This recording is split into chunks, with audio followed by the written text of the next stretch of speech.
Étudier la Bible, un podcast hebdomadaire pour approfondir la Bible, parole de Dieu. Bonjour à tous, un nouvel épisode de cette série sur le témoignage. La semaine dernière, on était avec Hugo du compte TikTok En Jésus Seul, qui nous a partagé comment il témoignait de sa foi via les réseaux sociaux. Et cette semaine, j'ai le plaisir, le très très grand plaisir même d'accueillir un autre ami.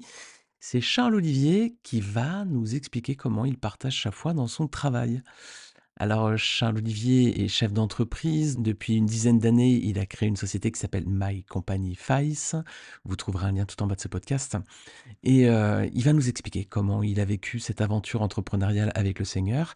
Et puis comment aujourd'hui, il témoigne de sa foi dans son travail, auprès ses collaborateurs, auprès de ses collègues. Et puis aussi, vous verrez comment il partage sa foi à travers lui aussi les réseaux sociaux. Et cette fois, ce ne sera pas TikTok, mais ce sera LinkedIn. Je vous laisse en compagnie à présent de Charles Olivier. Vous allez voir qu'il est très enthousiaste, inspirant, chaleureux. Vous allez voir, c'est une super interview, comme avec Hugo la semaine dernière. Et puis, écoutez, je vous retrouve à la fin de l'échange. Voilà, je vous laisse en compagnie de Charles Olivier, puis je vous retrouve d'ici une trentaine de minutes. À tout à l'heure.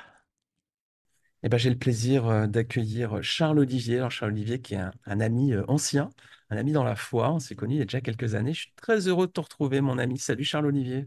Salut Fabrice. Tu vas bien? Ah bah nickel, et toi? Bah écoute, on est là, je suis bien, je suis avec toi, donc tout va bien. Alors, Charles Olivier, pourquoi je l'interviewe dans cet épisode? C'est parce que il est chef d'entreprise, il a créé une très belle entreprise il y a quelques années, donc aujourd'hui il pilote une belle équipe. Et justement, je souhaitais partager avec lui sur sa façon de mettre sa foi en avant dans son travail. Est-ce que c'est quelque chose qu'il rend public ou au contraire, est-ce que c'est quelque chose qu'il cache par discrétion? Donc, Charles Olivier, on va parler de ces points-là. Mais auparavant, est-ce que tu peux te présenter rapidement en quelques mots, dire un petit peu qui tu es et puis présenter ton entreprise? Écoute, clairement. Voilà, donc j'ai 50 ans, comme toi, mon cher Fabrice. Ça, je couperai au montage. Euh, donc, écoute, alors j'ai rencontré cet été, on est rentré dans une boutique, une petite épicerie bio qui avait un poisson sur la porte, et puis on est Excellent. rentré et, euh, je peux pas me taire dans ces cas-là. Donc j'ai posé la question directe à la personne qui Mm. était derrière la caisse. Je suis, ah, le poisson, est-ce que c'est à la fin ou est-ce que vous êtes chrétien? Et il me dit, ah, je suis chrétien, mais surtout je suis disciple de Jésus-Christ. Et, euh, Amen. et voilà. Et en fait, c'est avant tout, et c'est ma première identité. Je suis disciple de Jésus-Christ depuis, j'ai envie de dire depuis tout le temps. J'ai baigné dedans depuis tout petit et c'est un miracle en soi, hein. Souvent on se dit, ah c'est banal, j'ai grandi dans une famille chrétienne. Non, c'est extraordinaire, c'est un cadeau merveilleux. Ça donne une assise, une base, voilà, qui est fabuleuse. Je me suis fait baptiser à 20 ans. Donc je suis ingénieur à la base, donc j'ai Ouais. beaucoup travaillé quand j'étais notamment en classe prépa et le Seigneur a béni vraiment. Et je suis rentré dans une belle école d'ingénieur et gloire à Dieu. Époque un petit peu folle entre guillemets où je venais de me faire baptiser au moment où je suis rentré dans l'école d'ingénieur. J'étais voilà donc j'étais en euphorie spirituelle Excellent. et puis voilà, 3 années d'école d'ingé où j'ai fait beaucoup de foot, beaucoup de ski. Et puis j'avais un groupe de jeunes adultes que tu as connu plus tard et qui était tout petit à l'époque, où on était 6 7 voilà. Mm. Et j'ai toujours eu, donc j'ai eu le privilège de démarrer avec un super job un peu incroyable où j'étais même pas encore diplômé. On m'a envoyé à Singapour, d'abord aux États-Unis pour me former, et puis à Singapour monter une filiale pour Thomson CSF à l'époque, qui est devenu Thales. Et, euh, et le Seigneur m'a permis de vivre des choses assez incroyables au travers de ces expériences. Alors, ce qui est paradoxal, c'est que finalement, mon premier job est probablement celui qui était le plus extraordinaire parce que voilà, vous voyez, j'avais 23 ans, et je suis parti en Asie. L'Asie à l'époque, c'était un peu l'aventure, hein. Mm. La minute de téléphone coûtait, alors on était en francs, Un coûtait 20 SMIC. francs. Euh, donc 3 euros. Et puis, bah, je suis reparti. Déjà, ça coûtait plus que 50 centimes d'euros. Hmm. Donc, 3 ans plus tard, c'est là qu'on s'est connus. D'ailleurs, je suis rentré à Paris et on s'est connus à Paris à cette époque-là.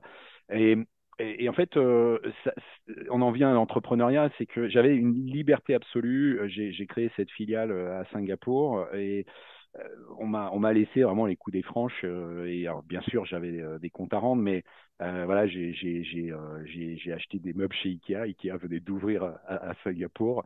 Un chauffeur de taxi d'ailleurs qu'on avait pris m'a dit Where would you like to go to Ikea? Alors il comprenait pas, on a tout essayé, Ikea, etc. Puis à un moment donné, il fait Ah, Ikea. Voilà. Bon, Fallait le dire donc plus tôt. ça m'a donné envie de finalement, enfin, cette notion de l'entrepreneuriat, l'aventure de créer quelque chose génial. Donc voilà, j'ai été salarié quand même pendant 16 ans, hein, donc j'ai appris énormément de choses. Bah, voilà, il y a des choses géniales quand on est salarié, il y a un certain confort, hein, et puis petit à petit, tu te dis, bah, euh, j'ai besoin de sens, la classique, hein. La crise de Et la combien? puis, De la trentaine? ouais, 38, 38, Ah 38 voilà. ans, mais avec, du coup, j'ai été salarié de 4 entreprises avant de créer My Company Files. Et on est dans un contexte quand même aujourd'hui où bah, c'est régulièrement, tu rachètes, enfin, ton entreprise rachète, fusionne, est rachetée. Euh, et c'est vrai c'est tellement mouvant, quoi. Tous les 6 mois, tu as ton N+1, ton N+2 qui bouge, les Ouais. façons de bosser qui bougent. Et arrive un moment où tu dis, mais quand tu trouves une boîte dans laquelle tu dis, ouais, le mode de fonctionnement me convient, il y a de l'éthique, etc., en fait, ça change tellement vite Hmm. que tu dis, j'ai envie d'être celui qui décide, entre guillemets, et notamment qui décide sur les valeurs, sur l'éthique, sur le fait d'avoir des valeurs, de pas forcément les mettre sur le mur, mais par contre de les vivre. Tu vois. Hmm. Euh, et et Ouais. d'ailleurs, on a des belles valeurs chez My Company Files. Donc,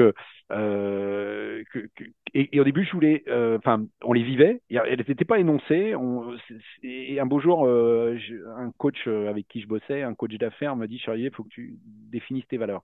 Et j'ai dit, ouais, tiens, c'est bon, les trucs qu'on voit sur les murs, là, dont tout le Ouais, monde tu bienveillance, vois, intégrité. ouais, voilà, Hmm. et dont tout le monde se fout, à commencer par par le Ouais, big mais ça boss fait et puis bien. les managers.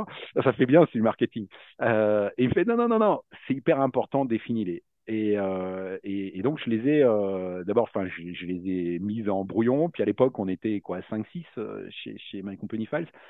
Et je les présente à l'équipe en mode, tiens, bah, on va les bosser.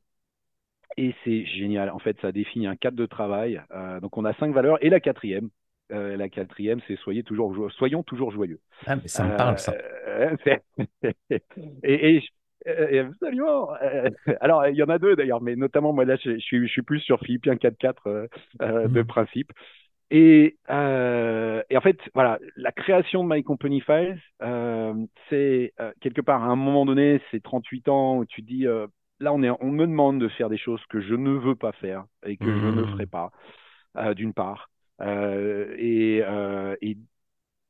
Et cette volonté de mettre du sens, de déterminer, d'avoir ce choix en fait, de dire je veux mettre des valeurs, je veux avancer et bosser avec Jésus Amen. euh, ouais, de maîtriser ça. Voilà. Donc je l'ai vraiment mis dans le Seigneur. Alors j'ai monté My Company Files avec 3 potes, hein, dont un ami d'enfance. On s'est connus en sixième, tu vois. Donc Hmm. belle aventure. Une belle Dans histoire. l'histoire, je suis celui chrétien impliqué, etc. Donc, tu vois, c'est un mode hybride, hein, Ok. le projet. Donc, depuis le début, c'est moi le boss. Chacun a son activité en dehors. Donc, bah, c'est vraiment moi qui porte l'entreprise depuis le début. Donc, au début, avec zéro argent. Et vraiment une expérience de fou spirituellement. D'abord sur le fait d'y aller ou pas. Hmm. Donc je me suis vraiment, je l'ai vraiment mis devant le Seigneur ce projet. Et en fait c'est incroyable parce que c'est fondateur. Euh, je, je me souviens très très bien. C'était un mardi soir. Le mardi soir, il y a une nocturne à la piscine, donc assez souvent on y allait, on y Mhm. allait avec ma chère et tendre et Stélou. Et là, ce soir-là, moi j'y vais pas. Je vais prendre le temps de jeûne et de prière et de louange. Donc je me suis justement pour réfléchir et mettre ce projet devant le Seigneur.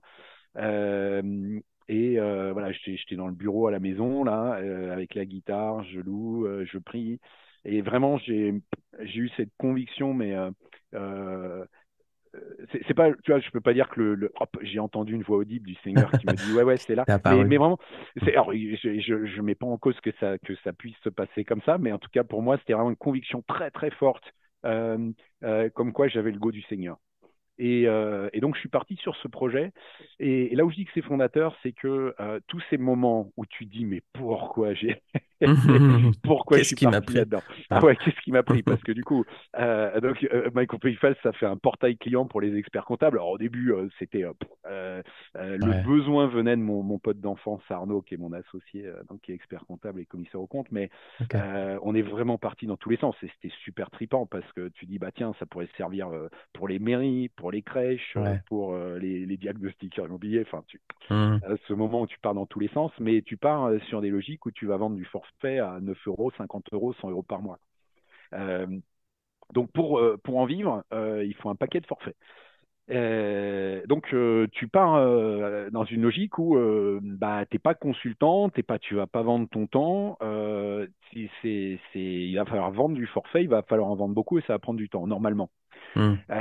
Donc les 5 premières années ont vraiment été compliquées, hein. On a mis 6 ans pour atteindre l'équilibre financier. Ah ouais. Et ouais, quand même, hein. Donc Ah, faut la foi est s'accrocher. éprouvée là. Ouais. Et bon, après, c'est histoire de l'entrepreneuriat. Donc c'est vrai que bah, il y a ce moment où tu arrives et t'as plus 1 euro sur ton compte en banque. Mhm. Alors, je suis pas un héros de la foi au sens où j'ai toujours su, j'ai des parents qui pouvaient me donner un coup de main si nécessaire, etc. Je voulais pouvoir avancer sans. Donc, tu as quand même ce moment où tu dis, non, bah, j'avance en faisant confiance au Seigneur. Mhm. Ok, il me reste plus rien sur le compte en banque. Mais oui, ok, je dors pas beaucoup. Mais le Seigneur va pourvoir. Voilà. Et donc ça, Amen. c'est vraiment quelque chose où, dans ces moments où tu dis, mais pourquoi je suis parti là-dedans? Je disais, mais non, mais je me souviens de ce moment où le Seigneur m'a dit go. Ouais. Tu vois, et ça, c'était absolument clé. Et notamment, et ça c'est super fort, ce jour où je suis arrivé, c'était un jeudi matin. Donc à l'époque, hein, donc j'ai créé en 2011. On avait, bah, j'avais droit à Pôle Emploi, donc Ok. j'avais quitté mon entreprise Mhm. précédente, donc j'avais Pôle Emploi. Et à l'époque, on avait droit, c'était l'aide à la création d'entreprise, on Ah avait oui. droit à un équivalent d'un salaire, mais pendant 15 mois. Parce que au cas où tu plantais ta boîte, tu avais droit à 9 mois encore De chômage. de chômage. Donc, Vive la au France. bout de, voilà, alors, c'est quand même un truc. Ouais. c'est, c'est, c'est- alors, c'est la seule aide quelque part qu'on ait vraiment, je pense, quand on entreprend en France, mais qui est énorme, hein, en Ouais, soi. c'est beau, c'est Donc, j'ai eu bien, mes hein. 15 mois. Bon, tu dis, bah, c'est cool en fait. Mm. Tiens, je lance ma boîte, j'ai une rémunération qui Mm. tombe. Et puis, bah, bon, puis à 38, 39 ans, quand tu es en région parisienne et que tu es en train de payer ta maison, moi je suis à 60 km de Paris, donc j'ai acheté une maison, t'as pas d'argent, hein, Mm. donc pour financer ton entreprise, donc c'est vraiment, voilà. Donc 15 mois de Pôle emploi, 1 an sans se payer. Et alors là, arrive, et c'est assez extraordinaire, enfin c'est miraculeux en fait, hein. Donc c'était un jeudi matin, donc bah, j'avais plus d'argent moi. Euh, il restait 5 000 euros sur le compte en banque de l'entreprise, 10 000 euros de facture à payer. Ma banque m'avait dit non sur un prêt bancaire, on demandait 70 000 euros, ils nous ont dit non parce que BPI France, qui devait garantir le prêt, finalement ne garantissait pas le prêt. Aïe. Donc là, tu dis c'est très très chaud. Et donc jeudi matin, Ce que j'avais l'habitude de faire, je suis dans mon petit bureau à la maison. J'avais un rendez-vous client. Alors là, j'y allais en voiture, mais je savais combien ça allait me coûter, tu vois, en essence. Tu sais tout à ce Ouais, c'est moment-là. sûr, hein, tu calcules tout là. Et, et, euh, et je prends ce temps pareil, je prends la guitare, je loue, je prie, je lis la Bible. Et, et là, je dis au Seigneur, Seigneur, tu m'as dit go, je le sais, et je te fais absolument confiance. Euh, donc écoute, je vais à ce rendez-vous et je ne sais pas comment, mais ça va passer. Euh, donc je fais ce rendez-vous, c'était à Saint-Germain, je rentre en voiture, j'ai un copain de l'église aussi qui avait créé une boîte qui m'appelle et qui me fait, pour ceux qui nous écoutent, mon surnom c'est Carrie dans le monde de l'église et de la famille, et qui me fait, ouais Carrie, la règle Pôle emploi a changé, va chez Pôle emploi, tu vas avoir, t'as droit à tes 9 mois. Bon, bah écoute, j'avais prié le matin, je fais confiance, Hmm, on y va. Donc je prends rendez-vous, j'y vais dans l'après-midi, et puis bah, il me confirme qu'effectivement la règle a changé wow, et que j'ai droit à mes 9 mois de. Déjà, ma situation à moi familiale excellent. va pouvoir. En tout cas, je règle un point. Donc ça, c'était le jeudi. Le samedi matin, pareil, je prends la guitare dans le bureau, je loue, etc. Et j'avais un courrier que j'avais reçu. Alors, je savais ce qu'il y avait dans ce courrier. En tout cas, une partie. Je m'étais battu pour avoir une aide chez. C'était Haute-Seine Innovation. Donc, je savais que j'avais un droit. Il m'avait dit go. Donc, je savais que dans le courrier, normalement, on me disait go pour un prêt d'honneur à 20 000 euros. Bon.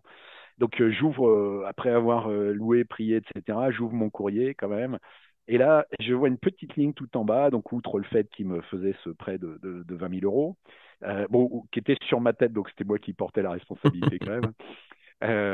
Et je vois une petite ligne qui dit, et si vous avez besoin d'un prêt bancaire, on se porte garant. Oh. Et ouais. Donc, j'appelle mon directeur d'agence, là, bancaire. Donc c'était quelqu'un avec qui je faisais du réseau, donc on se tutoyait. Et je fais Julien, je dis moi j'ai ça, j'ai cette ligne-là. Est-ce que ça change la donne? Il me fait bah tout à fait. Envoie-moi le courrier. Excellent. Et c'est parti. Et donc en 48 heures, je suis passé quelque part de moins 5000 si tu fais un fichier Excel sur l'entreprise, de zéro sur mon compte en banque à 90 000 euros de financement, plus 9 mois de rémunération. Voilà. Wow. Donc, ouais, il y a quelques histoires comme ça pourrait passer, ça pourrait prendre du temps, mais voilà, si cette boîte aujourd'hui existe encore et est-ce qu'elle est, et c'est vrai qu'aujourd'hui, bah, on contribue, on a 30 personnes en France, on a 15 développeurs à Madagascar et à l'île Maurice. Bah, aujourd'hui, ouais, il y a une cinquantaine de personnes qui vivent directement de ce projet et dans un contexte, on bosse beaucoup, mais dans un contexte je pense, hyper sain de management et je suis hyper fier de pouvoir le dire parce que la plupart de l'équipe, bah, c'est des gens que j'ai recrutés de droite et de gauche, Hmm, etc. Donc qui partagent pas nécessairement la même foi, mais il y a il y a des valeurs qui sont là et qui sont réelles et une bienveillance réelle tout en cherchant de la performance. Et c'est génial de voir ça. Voilà. Donc, et c'est un vrai héritage, je pense, de ces valeurs qui sont là, et de se vouloir être disciple de Jésus, qui est voilà, qui est quelque chose de magique en fait, hein, en soi, parce que c'est pas par mes propres forces, c'est ce que le Seigneur me donne d'être en sachant que je suis absolument pas parfait, mais que par contre je suis capable de le dire, de le reconnaître et de demander pardon aussi, ça m'est arrivé, hein, hmm, parce que le Seigneur me demande de le faire, hein, simplement. absolument. Voilà, donc j'ai beaucoup parlé déjà, mais Alors justement, ça fait le lien avec le but de l'échange, hein, c'est que je te vois sur les réseaux sociaux et je vois que tu fais de la création de contenu, tu cours beaucoup, hein, tu es un runner, tu cours beaucoup, et souvent je te vois avec alors, pas ton une GoPro, ça doit être ton téléphone, et tu te filmes, tu t'arrêtes, etc. Et tu es en train de créer des contenus, tu partages ce que tu es en train de vivre et tu mets ta foi en avant. Tu caches pas devant tes clients, tu caches pas visiblement devant tes équipes. Comment tu vis ta foi justement dans l'entreprise? Est-ce que c'est quelque chose que tu occultes ou visiblement non, hein, vu ce que je vois sur les réseaux sociaux, mais comment tu gères ça avec tes employés, avec tes clients et tout ça? Alors, Parce que souvent, c'est ça, c'est pesant. Alors, nous, on est en France, hein. Peut-être que vous ouais. nous écoutez ailleurs, peut-être voilà, dans des pays francophones où vous pouvez exprimer votre foi publiquement. C'est quelque chose qui est normal dans la culture et tout. En France, c'est super tabou dans le monde de l'entreprise. Faut surtout, on pourrait être taxé de prosélytisme, ça pourrait être compliqué. Comment tu fais, toi? C'est quoi ton approche? Alors, mon approche, c'est d'être authentique. C'est d'être 100% authentique. Tu me demandes ce que j'ai fait ce week-end, je te dis ce que j'ai fait ce week-end. Tu vois, Hmm. donc bah, j'ai fait quoi ce week-end? À l'église. Avec Estelle, bah ouais, ouais, avec Estelle, donc ma chère et tendre, on s'occupe des jeunes depuis 15 ans. Et voilà, et bah, j'étais avec mes jeunes samedi soir, et puis bah, dimanche matin, j'étais au culte. Ça, c'est ma vie. Et je suis passionné de sport et effectivement, bah, je vais parler de ma passion du sport, etc. Donc déjà, premier sujet, c'est pas faire semblant. Euh, et si cette boîte existe, et ça je le dis régulièrement, effectivement, si cette entreprise existe et si elle est encore là, c'est parce que je crois en Dieu. Si j'avais pas eu cette foi, j'aurais laissé tomber. Hmm. Donc quelque part, c'est voilà, ça fait Dieu et Jésus, enfin voilà, fait partie entière du projet finalement. Donc ça, c'est hyper important. Euh, donc voilà. Le, la fameuse quatrième valeur de My Company Files, bah, elle est à chaque fois énoncée comme bah, étant quelque chose auquel je crois, étant tiré de la Bible, c'est un verset, et en même temps, bah, comme étant de toute façon euh, quelque chose de tellement vrai. Enfin, le fait de dire, bah, je décide ou pas d'être joyeux. On peut décider d'être joyeux sans avoir une foi particulière. Et ce que je dis à chaque fois, c'est, bah, voilà. Par contre, je pense que c'est beaucoup plus facile d'être joyeux dans la continuité quand on a une foi. Voilà. Hmm. Donc pour moi, c'est vraiment ça, c'est cette notion d'authenticité. Il n'y a aucune raison que je cache. D'abord, la laïcité en France, hein, souvent on se trompe, hein, c'est j'ai le droit de dire. Ouais. Donc j'ai pas le devoir de cacher, j'ai le droit de dire. Je peux décider de le dire, de ne pas en parler, etc. Par contre après, je suis prudent en tant que boss, du coup, voilà, de ne pas avoir l'air d'imposer, de respecter les convictions des uns et des autres. Voilà, donc bah, typiquement, j'ai trois jeunes femmes voilées, voilà, et on partage. Et ça fait partie, je pense. Alors, ça, c'est aussi quelque chose qui était extraordinaire quand j'étais à Singapour, hein. C'était la façon dont les foi vivaient ensemble. On a nos convictions et c'est hyper important. On a le droit de ne pas être d'accord. Et ça, c'est vraiment dommage en France aujourd'hui, c'est que le dialogue, quasiment, on n'a pas le droit de dialoguer, quoi. C'est, Hmm. ben non, mais bah, parlons, écoutons-nous, et on va grandir et je peux convaincre et je peux être convaincu et c'est ça la beauté en fait de la diversité de l'humanité quoi. Donc Hmm. voilà, donc c'est vraiment l'état d'esprit dans lequel je veux être. Alors forcément après, bah, on va, je demande à mes commerciaux de pas pipoter. Voilà, Hmm. on n'en rajoute pas. On a le droit d'être optimiste. Tu vois, bah oui, on a un projet, on pense qu'il va faire 3 mois, bah on dit qu'on pense qu'il va faire 3 mois. Alors, si on veut de la sécurité, on va dire, bah tiens, bah, je pense que ça va prendre 5. Voilà, mais Hmm. voilà, il faut qu'on, ça c'est assez génial. Après, c'est le fait de dire, bah de ces valeurs, enfin de cette foi découlent des valeurs fortes, de dire, je veux qu'on soit droit dans nos bottes. Voilà. Et ça, ce qui est génial, c'est qu'effectivement, bah, nos clients le savent. Et voilà, du coup, on a un confort de vie qui est exceptionnel parce que on veut être absolument vrai et authentique dans ce qu'on est. Voilà. Ouais, ça se ressent dans tes partages hein, sur les réseaux sociaux notamment, hein, où Ouais, justement tu le dis publiquement, quoi. Ouais, te cache alors pas. je le dis à l'occasion. L'idée, c'est de trouver c'est toujours la ligne de crête, elle est super fine entre et pareil en fait là l'idée c'est d'être authentique. Quand je pars courir, alors je pars effectivement courir alors quoi deux fois par semaine, c'est mon objectif. Alors quand je prépare, là ça fait un moment que j'ai rien préparé, mais si je prépare quelque chose de plus long, je vais essayer de sortir 3 fois.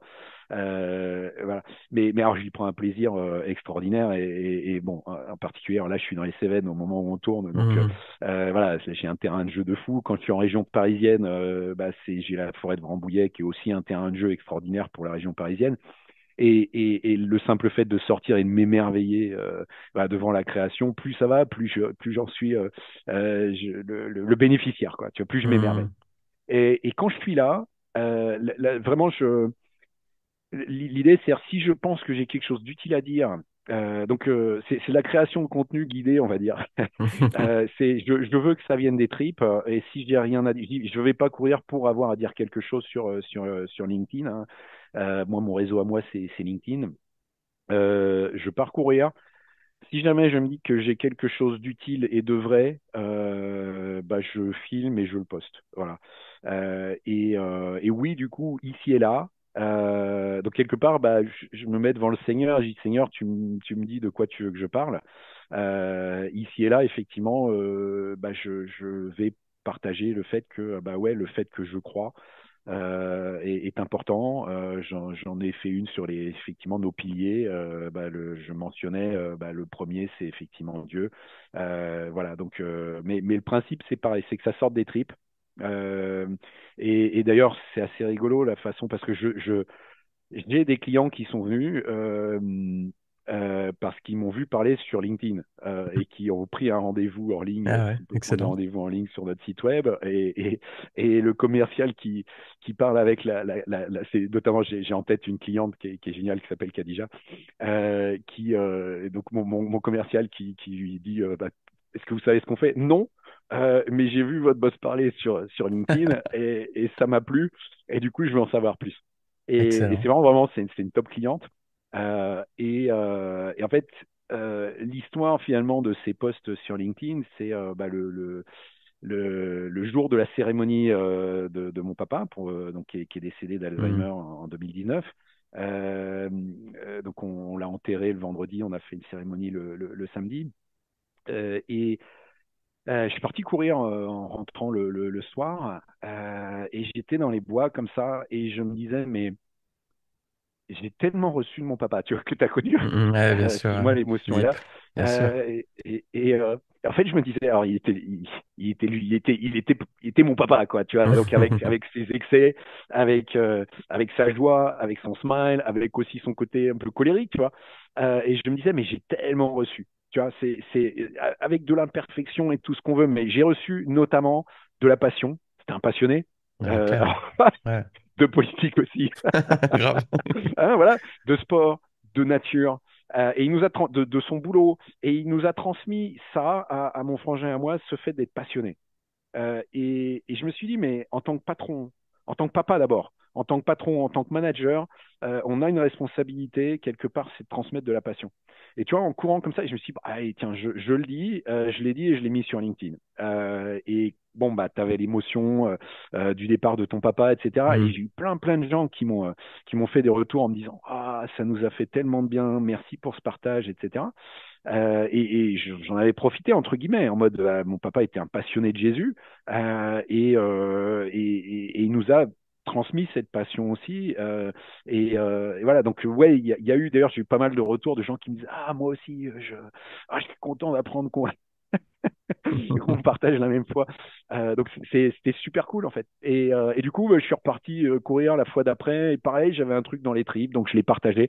Et donc voilà, c'est un petit peu ça l'idée. C'est vraiment qu'est-ce que c'est bon en fait d'être cohérent, tu vois, de pas avoir à jouer un rôle, de dire bah je suis comme ça au boulot, je suis comme ça à l'église, je suis Hmm. comme ça dans la famille. Non, c'est essayons d'être au maximum alignés quoi. Voilà, je crois, ça fait partie intégrante de qui je suis.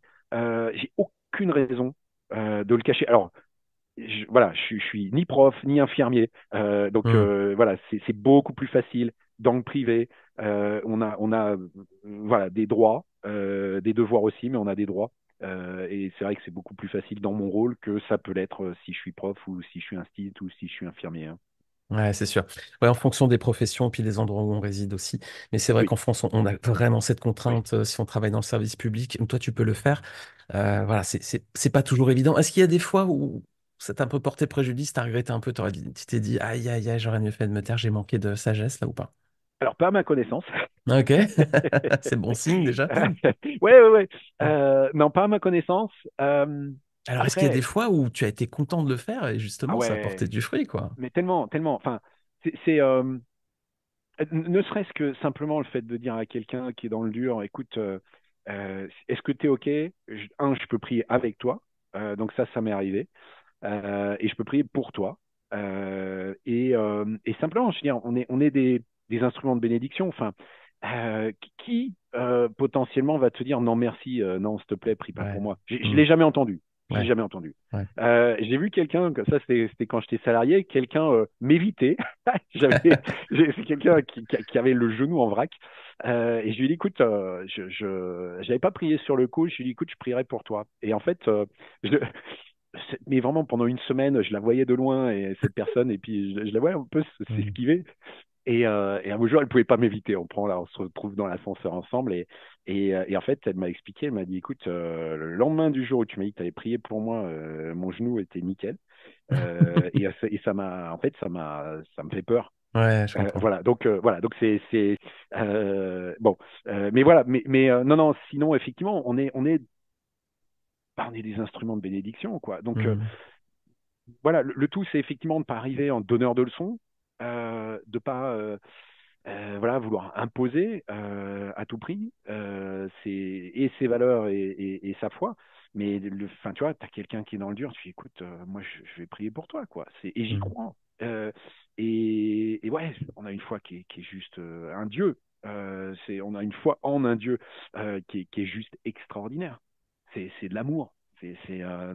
Bah, donc après, c'est vrai que bah, bien souvent, les gens ont cette image du Dieu qui régit, qui impose, etc. Alors oui, on a des règles, on a un cadre, mais hein, c'est un cadre qui donne En fait, quand tu es dans le cadre, t'es libre, libre de façon extraordinaire. Donc Hmm. voilà, quand on Amen. le partage comme ça, c'est fabuleux. Ah, c'est formidable. Puis bah, le Seigneur l'a dit, hein, on est des lumières, donc il faut pas éteindre, faut pas étouffer la lumière, faut pas la cacher. On est là pour resplendir. Alors, il y a des contextes où c'est compliqué de le faire. On doit être une toute petite lumière très discrète, toute la petite veilleuse là qui brille hein, dans un coin, mais qui se fait très discrète. Et puis bah, les amis, si des fois, comme Charles-Olivier, il y a vraiment des possibilités, bah là, faut resplendir le plus possible. Hein, faut pas se cacher. Surtout, Jésus nous le demande. Hein, on est comme des lumières là qui devons illuminer ce monde. Hein, on représente le Mm. Seigneur, quoi. Ouais, après, il y a un enjeu fort, c'est la cohérence, encore une fois. Hmm. Je dis que je suis croyant. Alors, bah, ce qui est assez génial, enfin, ça, c'est que depuis que je suis jeune, hein, notamment le moment où je me suis fait baptiser, c'est juste à cette rentrée en école d'ingénieur et je l'ai tout de suite dit, tu vois. Et du coup, bah, quelque part, ça t'oblige à être cohérent. Ça, je Ouais, trouve c'est ça sûr. génial. Parce qu'en Ouais. fait, c'est tes potes eux-mêmes qui sont des garde-fous après, tu sais. T'étais Alors, chrétien, Charles-Olivier, toi? tu peux pas Ouais. faire ça. Non, mais Hmm, hmm, tu vois, et ça m'a servi, hein. Ça m'a servi, donc c'est extra. Mais aussi d'être capable, justement, d'aller demander pardon. hmm. Ça m'est arrivé hein, d'aller voir un gars de l'équipe et de lui dire, écoute, là, je t'ai pas parlé de la bonne façon. Voilà, typiquement, je me souviens sur le fond, je n'enlève rien, en l'occurrence, mais sur la façon, bah, je viens de te demander pardon parce que Hmm. j'étais pas dans le bon ton. Et ça, je pense, c'est hyper important. Qu'est-ce On n'est qu'il a pas, dit? Comment il a réagi? bah, il a apprécié, il m'a dit Ouais, merci, excellent. enfin, vraiment, il m'a remercié. Et tu vois, Il n'est pas chrétien, j'imagine, ce il y collaborateur? a, il y a, il y a, il y Un petit a- truc. ouais, ouais, ouais. Mais non, non, voilà, je pense qu'il faut qu'on soit qu'on essaye bah, vraiment au top de toute façon. Donc ça veut dire demander au Seigneur tous les matins de nous transformer. Voilà, par nos propres forces. hein, on va pas aller bien, bien, bien. Mmh, c'est Par clair. contre, bah, si tous les matins je vais, je me remplis et je remplis mon réservoir spirituel, bah, je vais être le plus possible débordant. Et puis, bah, quand on n'est pas au rendez-vous, savoir admettre qu'on n'a pas été au rendez-vous. Et Mmh. c'est ça le chrétien. Enfin, le chrétien, on est des pécheurs pardonnés, en transformation, mais faillibles.